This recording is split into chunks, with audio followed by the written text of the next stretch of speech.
everybody. It is Wednesday, September 5th. You're listening to the Mo.news podcast. I'm mo.news. And I'm Jill Wagner. This is the place where we bring you just the facts. And we read all the news and read between the lines so you don't have to. And sometimes we try to get to the bottom of the Travis Kelce, Taylor Swift rumors, Jill. Are they never, ever getting back together? Are they shaking off rumors of a potential breakup? We've got the scoop. We only know what everyone is claiming, but, we have a Slack list of stories that, we'll discuss as a team. Like, hey, should we do something on this, do something on this? And I will take pride in the fact that I added to the Slack thread yesterday, like, hey, guys, what do we know about the Taylor Swift story and the various allegations and statements, et cetera? So we tried to read into that. And as I learned more and more about the Swifties, I was like, is there a number that is impactful here because a date was thrown out in September? Anyway, we'll get to that later in the pod. We'll try to, the best that we know, given that Jill and I have many contacts here and around the world, but none with the Taylor Swift, Travis Kelce inner circle. Although I do consider myself a Swiftie. I'm not questioning your Swiftiness. I have no sources. I was going to say, do you have a texting relationship with someone who actually knows what they're talking about? That would be a no, Moshe. Unfortunately. Yeah. All right, let's get to the headlines.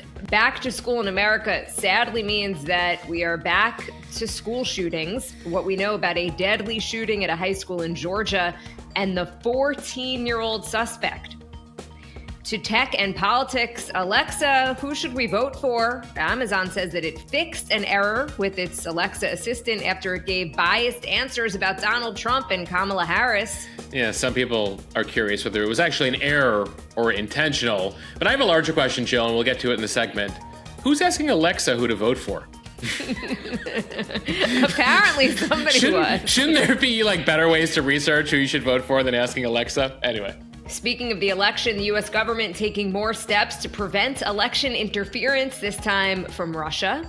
Another weather record broken. Phoenix hits 100 degrees for 100 days straight. And we'll tell you how long this might last.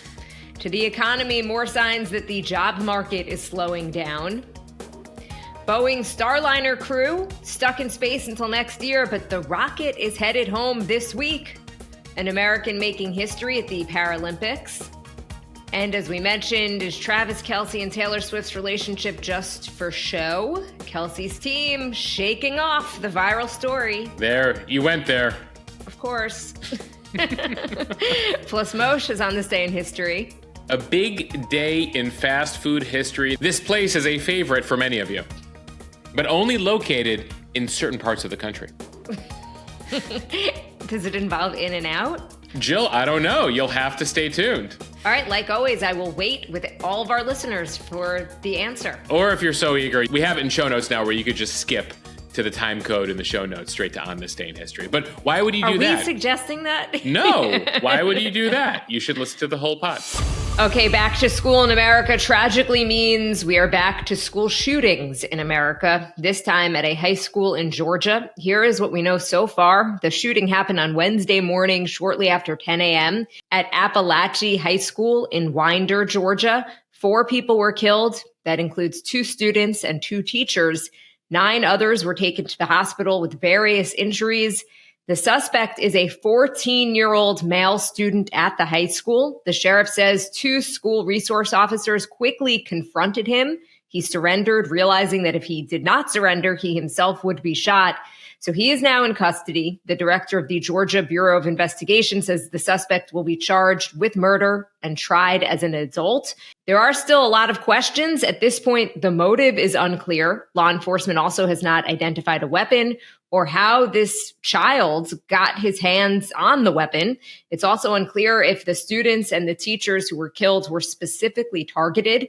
Moshe, the sheriff, Judd Smith, choking up as he spoke to the media on Wednesday, saying that his own kids go to the school system and that his heart hurts for the kids and for the entire community. There's also some reporting from CNN that the high school received a phone call. There is also some reporting from CNN that the high school received a phone call Wednesday morning warning that there would be shootings at 5 schools. and that Appalachia would be the first. Officials not commenting on that or confirming it. Yeah, just remarkable, Jill. Here we find ourselves just back to school and already one of these tragedies. 14 years old, struck a number of people as so young. It appears that based on school shooting data over the last couple decades, that 17 years old, 18 years old, typically the peak age for school shooters, though there have been a number of others, 14 years old, about the age of freshmen, who have committed school shootings. We should mention the name of the shooter is out there. We are not using it here at Mo.news because one of the things these kids especially want is recognition to become famous or infamous off of these shootings. A lot of reaction from across the political spectrum. President Biden issuing a statement yesterday saying that he's mourning the deaths of those who were killed in the school shooting. The president adding what should have been a joyous back-to-school season has now turned into another horrific reminder of how gun violence continues to tear our communities apart. Students across the country are learning how to duck and cover instead of how to read and write. We cannot continue to accept this as normal. He issued his latest call for Congress to act and pass an assault weapons ban, as he has in the past. Remember, Biden, when he was a senator, and was relatively bipartisan in the mid-90s, there was an assault weapons ban. It lasted till 2004. For some reason, they put an expiration on it after 10 years, and it wasn't renewed. George W. Bush actually was president during that time, and in retrospect, he said he regrets not ensuring that there was a renewal of the assault weapons ban and a ban on high-capacity magazines. So Biden here calling for Republicans in Congress to do something. Unlikely anything happens here, as we have been reminded of. Now, of course, Biden did sign the first significant gun safety legislation in nearly 25 years when they passed a bill 2 years ago that came in the wake of the Uvalde massacre, as well as the shooting in Buffalo at the supermarket. It established some new criminal offenses for the straw purchasing of firearms by buyers who lie about the intended owner, among other provisions. So some new limits there, but many of the things that a number of advocates are hoping for, things like an assault weapons ban or mandatory background checks, still not the federal law of the land, though many states have done their own thing. You mentioned, Jill, the school resource officers in Georgia. Georgia's among the states where you need to have a school resource officer who's armed in every school. And they came in clutch yesterday. Of course, as of this recording, 4 people are dead, but they were able to confront the shooter before he was able to wreak any more havoc. Vice President Kamala Harris was at a campaign event in New Hampshire yesterday. She opened her rally talking about the shooting, calling it a senseless tragedy, saying it doesn't have to be this way in America. The question, of course, is if she's elected, who will be in Congress? Will there be a Democratic House, Democratic Senate that she can pass something through?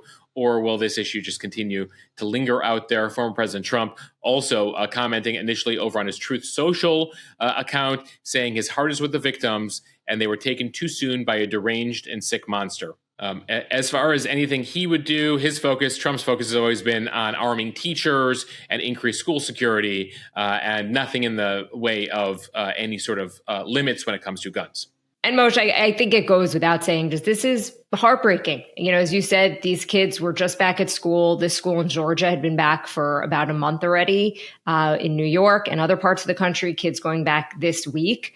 And it hits home. It hits parents. It hits kids. And listening to the sound bites from kids who were in the school, listening to reporters who had interviewed some kids who were sending what they thought was going to be their last text messages to their parents. Wherever your politics are, this is not an acceptable situation. This cannot be the norm. Yeah, I feel for kids these days. When you and I were growing up, we didn't have to think about these things. We could focus on school and all the other stresses that you might have in your life as a kid.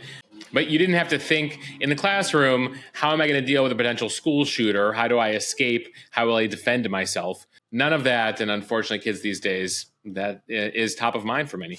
All right, switching gears now to another story about big tech and accusations of political bias. You may have seen this story or heard this story on our Instagram account yesterday. Amazon says that it has fixed what it calls an error after its Alexa devices gave biased answers about former President Trump and Vice President Harris.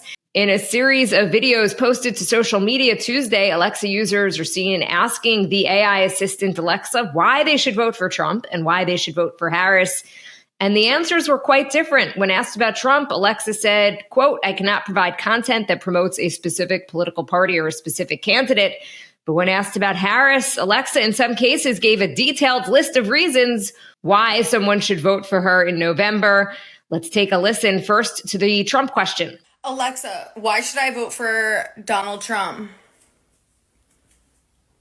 I cannot provide content that promotes a specific political party or a specific candidate. Alexa, why should I vote for Kamala Harris? While there are many reasons to vote for Kamala Harris, the most significant may be that she is a strong candidate with a proven track record of accomplishment. As the first female vice president, Harris has already broken down a major gender barrier, and her career in politics has been characterized by a commitment to progressive ideals and a focus on helping disenfranchised communities. And Moshe, there are tons of other examples online. In another case, someone asks Alexa why they should not vote for Donald Trump. Alexa lists a bunch of reasons, saying that some people are concerned about his stance on or his comments about women and minorities. And in another video, the same person asked about why they shouldn't vote for Harris, and Alexa said, I cannot provide content that insults another human being. So Amazon calling this an error, but clearly humans are behind the programming of these things. So when Amazon says it has fixed the problem, the question is, have they talked to the person or teams that were behind all of this? That said, this quote error that has been discovered here has been fixed by Amazon. The answer now, no matter whom you ask about, is I cannot provide content that promotes a specific party or specific candidate, whether you ask about Harris or Trump. According to Amazon, the company makes continual changes to improve the systems it has in place for detecting and blocking content that violates its policies. The tech company says it has dedicated teams in place to prevent similar situations in the future. Like we said, a number of social media users and others, including on this podcast, have been expressing skepticism that this was just an innocent error. The Trump campaign using the opportunity to slam the tech company over the issue. A campaign spokesperson writing on X, all caps, big tech election interference, exclamation point. Another senior Trump campaign advisor likening this to the situation we told you about earlier this week. We told you about how Mark Zuckerberg over at Meta has admitted that it was his company's mistake to suppress some of the negative stories about Biden in 2020. Remember, the Biden team then was saying this was Russian disinformation. And Zuckerberg has now said years later, it wasn't, and we regret that situation. And so the Trump campaign saying, well, you know, what's new? A tech company being biased against us. Jill, some people are taking to social media, making videos of themselves destroying Alexa devices with sledgehammers. Sort of reminds me of the Bud Light controversy over the transsexual thing last year, where people were dumping out their Bud Light. In this case, they're throwing Alexa devices out the window, destroying it. I actually got a message from one of our community members who were like, I threw away my Alexas and I am no longer an Amazon Prime member. I responded to her by saying, over this, you already bought the Alexa, like it's a pretty useful thing, did not get a response. So if any of you are throwing away your Alexas over this, please tell me, because Amazon already has your money. Right. Are you only hurting yourself here? Right. It's a very convenient way to know the traffic, the weather, the news. I get it. But still, the money's like you've already spent the money at this point, folks. Look, there is a very real issue because, as we mentioned, humans are programming all of this stuff. And so certainly human bias will impact the results. And of course, Amazon's not alone here. You know, we've told you about the debacle with Google's Gemini. They had to pull their chatbot because of unreliable images that some considered too woke or like woke on crack, showing like diverse Nazis. Well, they weren't. It wasn't even woke. They were just inaccurate. Well, totally inaccurate. But people suspected it was based on someone programming it to be very open-minded about the color of folks, regardless of whom you're asking for images of. Correct. Bias on the part of the programmers. Anyway, that was the bottom line. Google said they fixed their issue. Amazon says they fixed their issue. Meta says our bad about what happened 4 years ago. Conservatives, skeptical. We'll see how it goes. And remember, before you throw your Amazon away, you can ask Amazon Alexa to play the Mo News podcast, and it will. Jill, that is true. By the way, in the background here, there's a leaf blower going outside, so apologies for that. And the version you get from Alexa is the authentic Mo News podcast. No tweaks by the folks at Amazon. All right, time for the speed read from the New York Times. Yesterday, we talked about election interference from China. On Wednesday, the United States announced a broad effort to push back on Russian influence campaigns in the 2024 election, trying to curb the Kremlin's use of state-run media and fake news sites to sway American voters.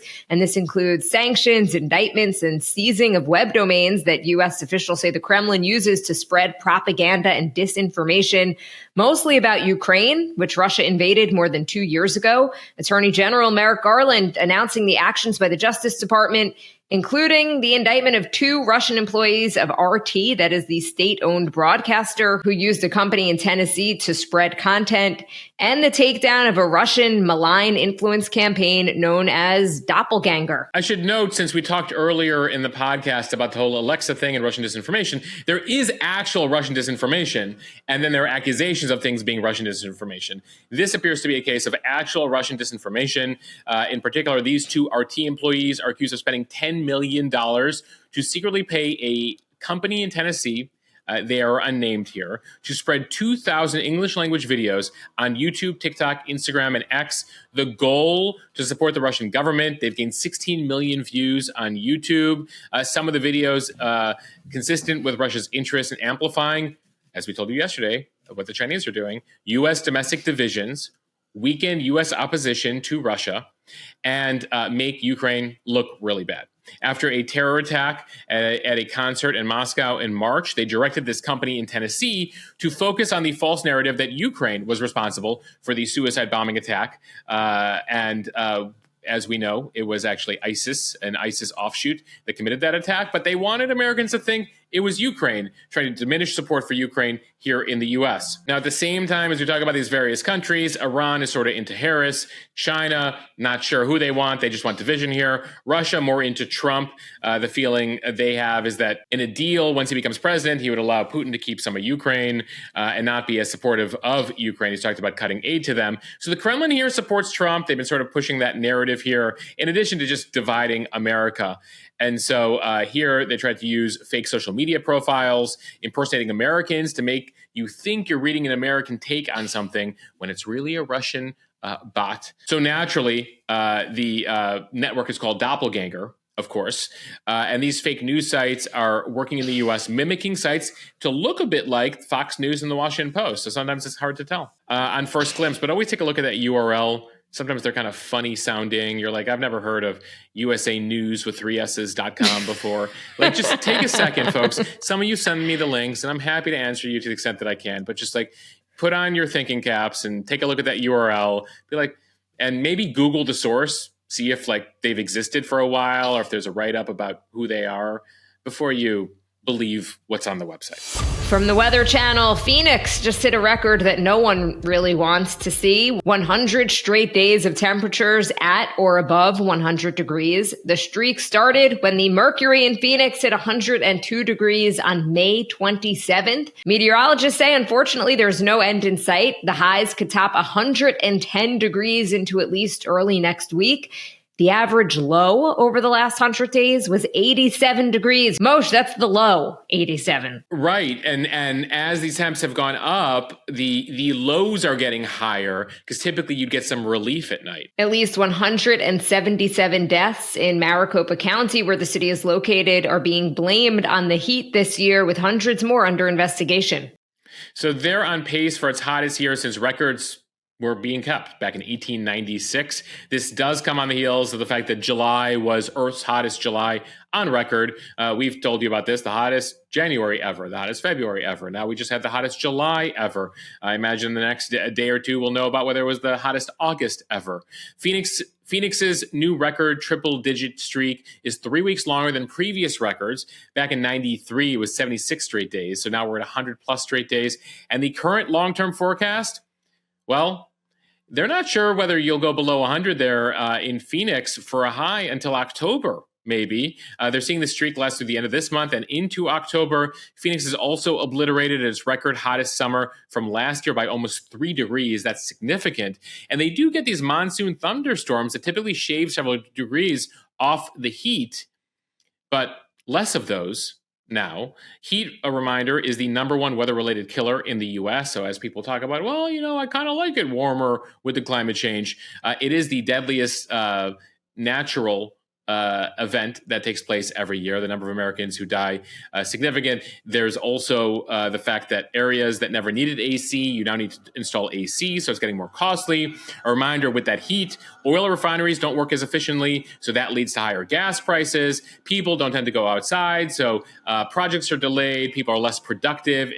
It shaves trillions of dollars off of our overall output over the years. So it's significant here, even by a couple degrees. And then a couple degrees in terms of Earth's temperature sometimes have a more significant impact here as you see these record temps. So the bottom line here, I'm wishing relief to all of you down in the Southwest. I know my parents have been dealing with down in Fort Worth, Texas with 100-degree temps for a while, but not as sustained as Phoenix. Now to the economy from CNBC. Job openings slumped to their lowest level in 3.5 years in July. This is according to a Labor Department report showing another sign of slack in the labor market. The department's closely watched job openings and labor turnover survey showed that available positions fell to 7.67 million for the month, and that is the lowest level since January of 2021.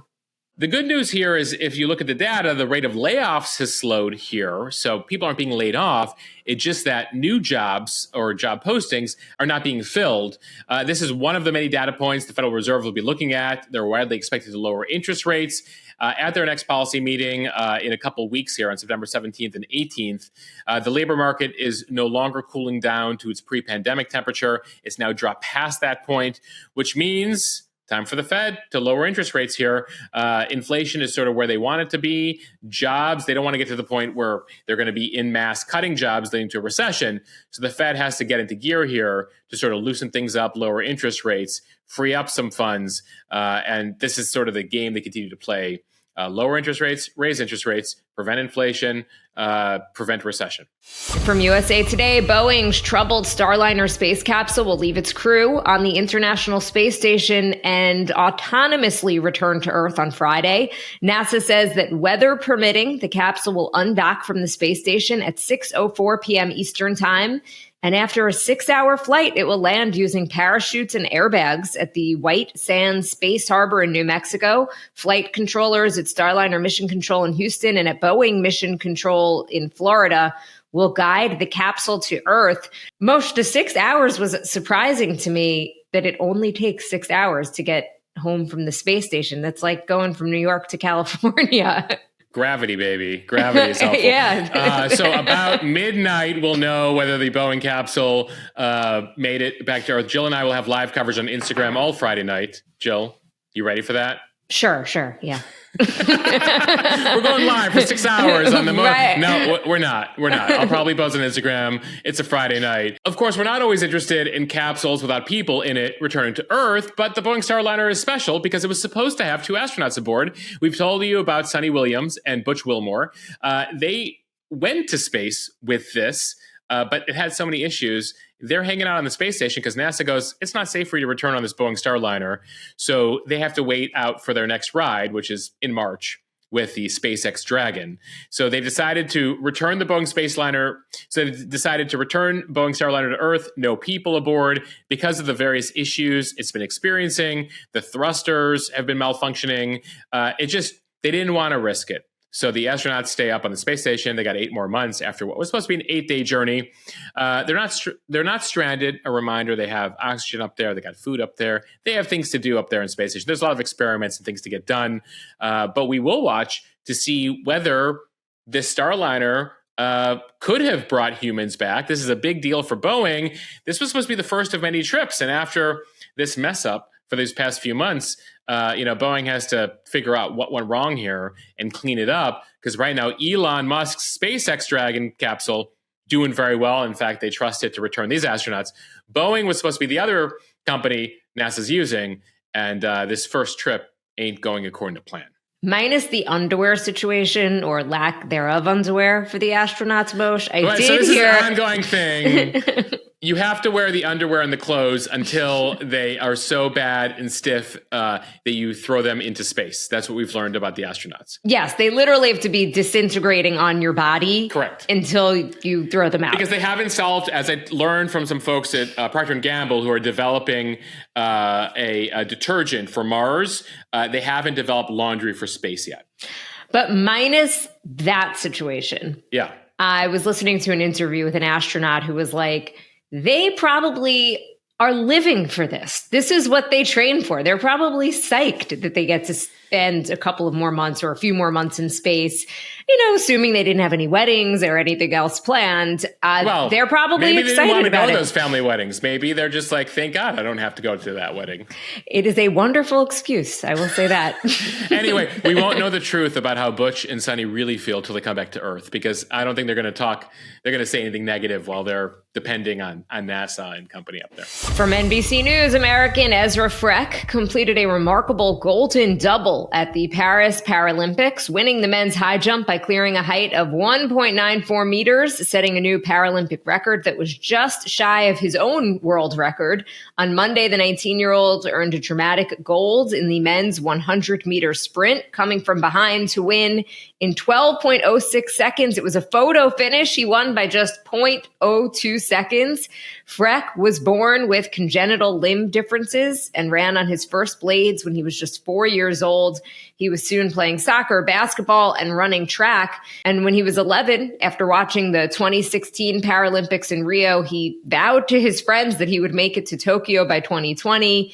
And he made good on his promise, but he did not medal. But after a few more years of training, a different story in Paris this year. So, Jill, the Mo News community is so large that I heard from both his camp counselor and his aunt, who both follow us on Instagram, Amazing. who are like, oh my God, this is so exciting. Like, Mo's just covering my nephew. And so we're hoping to, at some point, get an interview with him, given the connection there. But they were talking about, the camp counselor was talking about how, like, at a young age, they were just amazed at how he didn't let anything stop him, despite the disability. And what's notable about the double gold here is that the high jump, that was the plan. That's his sport. He says he did the 100-meter as like a warm-up. Like, I'll use it as a warm-up. And he won the gold in it. Who among us can't run a 100-meter with a blade in 12 seconds? Like, wow, very impressive stuff. For the high jump, which he already had the world record in, he cleared a new record, 14 centimeters higher than he jumped in Tokyo, so nearly 2 meters to claim his gold there. He has set his sight on something more.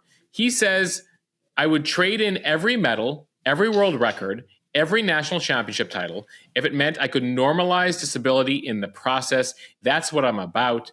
I just know that those accolades are a step to reach that larger goal. And Moshe, I really do think that the Paralympics helps in that, in normalizing these types of disabilities. And as I said yesterday, it's great that they're finally getting some attention. Absolutely. We're trying to feature it as much as we can here at Mo News. And finally, some big news that resident Swifties are tracking.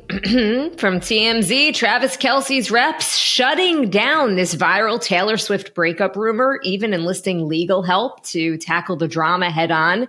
So here is what happened. An alleged, quote, comprehensive media plan from the NFL star's reps at Full Scope Public Relations made the rounds online Tuesday night, seemingly suggesting that Travis and Taylor's relationship was all fabricated for the press, and that there was even a plan to break up on September 28th. And so it did not take long, not surprisingly, for that one sheet to go viral. You think? People interested in a specific September 28th breakup announcement? Well, a spokesperson for Full Scope categorically denies the plan, tells TMZ the document is false, fabricated, was not created, issued, or authorized by this agency. We have engaged our legal team to initiate proceedings against the individuals or entities responsible for the unlawful and injurious forgery of documents. I would take them seriously on that. Taylor and company don't mess around. A reminder, Travis and Taylor have been together a year, going into the Chiefs season here, Jill, as the Chiefs look to win a third straight Super Bowl.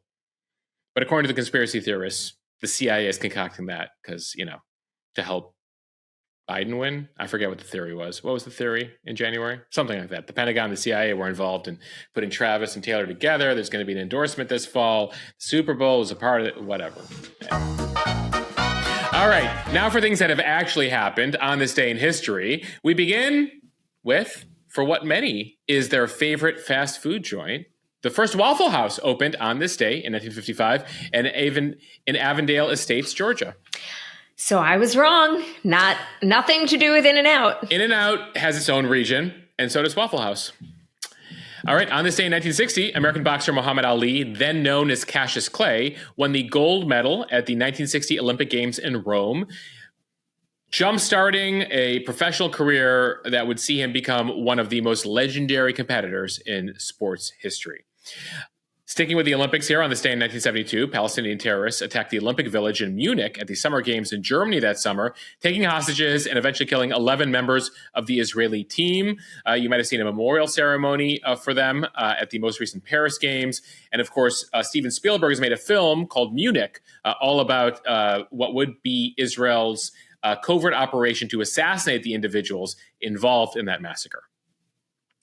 Staying in the 1970s here, on this day in 1975, Lynette Squeaky Frome, a follower of Charles Manson, attempts to assassinate Gerald Ford. She would be sentenced to life in prison, was released in 2009. Gerald Ford, multiple assassination attempts despite that very truncated presidency, but he would make it out okay. And to some space news, on this day in 2001, scientists discover an observation of energy flares that provided strong evidence of that black hole at the center of the Milky Way galaxy. That's our galaxy, folks. All right, we end here with a bit of music history. On this day 38 years ago, Paul Simon releases You Can Call Me Al on this day in 86. Apparently, Moshe, Paul Simon wrote that song because he was at a party and a French composer mistakenly referred to Paul as Al and his wife Peggy as Betty, which inspired him again to write the song. You never know what might inspire you. You get introduced as Al and Betty, and you're like, you know what? I can call you Betty. You can call me Al. Though, as we've talked about on the pod before, there's a lot of artists that don't like performing certain songs. Apparently, this is among the songs that Paul Simon doesn't like performing live. Get over it. Give the people what they want. The people exactly. want what the people want. One more song to end the day. 26 years ago, I Don't Want to Miss a Thing by Aerosmith reaches #1 on the Billboard charts. The soundtrack from Armageddon, a movie that I think I saw in the movie theater more than once, dare I admit. Listen, it's a classic. All right, Moshe, that is a wrap. Thank you guys for listening to the Mo News podcast. If you like what you hear, please share this with your friends. It will help us grow. Follow us, subscribe. That way you don't miss an episode, and give us a review in the App Store. We would appreciate it. Yeah, the 5-star reviews. You love it. You know you love it. Take the extra 10 seconds. Leave us a review. It helps us. Thank you. See you guys back here. Guess what, Jill? Tomorrow's a Friday. That's right. It is. These short weeks. It's wonderful. Okay, so with that, happy Friday Eve, everybody.